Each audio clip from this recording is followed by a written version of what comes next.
Hello friends, today we learn the vocabulary of things at home. Part 1. Bed, bed.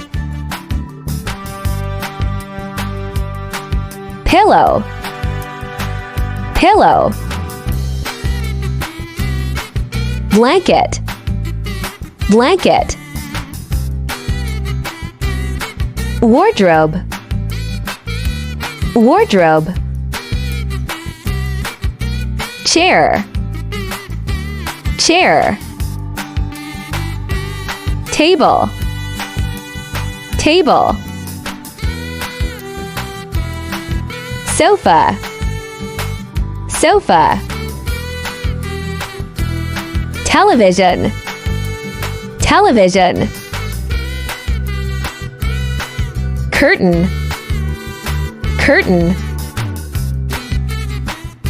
Lamp, lamp. Rug, rug.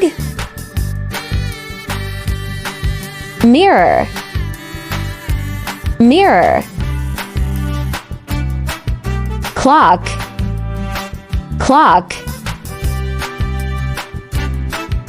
Calendar, calendar.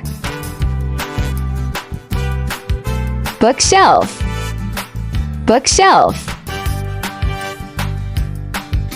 Book, book. Magazine, magazine. Newspaper, newspaper. Thank you for watching. See you in part 2. Don't forget to subscribe. Bye bye.